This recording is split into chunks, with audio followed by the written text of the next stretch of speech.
So, kamusta mga idol? Barangay Ginebra updates tayo. Ngayon, Bobby Ray Parks, lilipat na nga ba sa koponan po ng Barangay Ginebra? Pero bago tayo magpatuloy, isang tulong naman po na like and subscribe bilang suporta sa ating YouTube channel.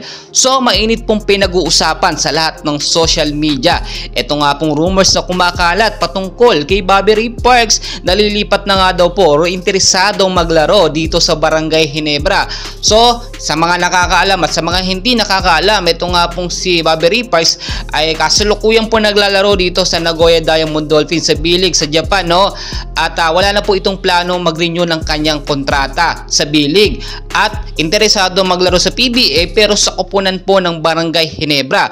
Pero ito po yung matindi. Ito nga po bang si Bobby Ray Parks, no, ay posibleng makapaglaro sa Barangay Ginebra. Yan po kasi yung kumakalat at ayon din sa ating source na si Snow Badwa. Ang masasabi po natin dito, as of now, ang rights po ni Bobby Ray Parks ay hawak pa ng TNT, no? Hindi pa po siya pwede mag-decide dahil may kontrata siya dito sa TNT. So ang mangyayari dito, yung sinasabi natin, posible pa rin talaga na makapaglaro sa Barangay Ginebra itong si Ray Parks. By trade po ang mangyayari dito. So ang tanong kasi kung ibibigay ba ng TNT yung rights ni Bobby Ray Parks, no, ay pwede. Pero kung sa pa-trade din, pwede rin naman kung gano'n ang mangyayari. Pero siyempre alam naman natin kapag kaganyan, hindi naman papayagan basta-basta ibigay lang, no, ng TNT itong si Bobby Ray Parks. Kahit papaano mataas naman na magiling na player o basketball player itong si Bobby Ray Parks, papayagan ba ng gano'n-gano'n na lamang na umalis sa TNT?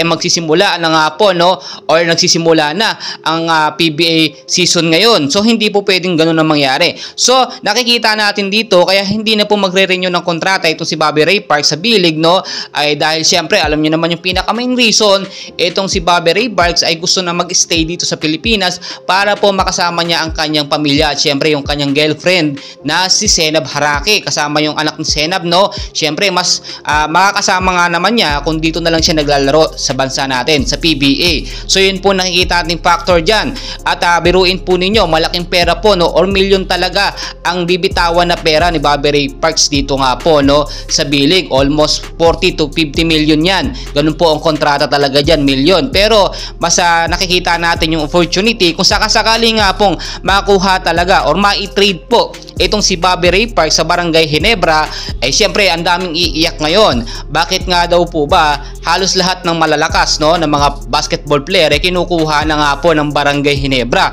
Marami tuloy nagsasabi ang ibang mga teams hindi na pinapanood ng mga basketball fans sa Pilipinas dahil wala doon yung mga paborito nila, no, yung malalakas sa player, kinuha na nga daw po lahat ng Barangay Ginebra.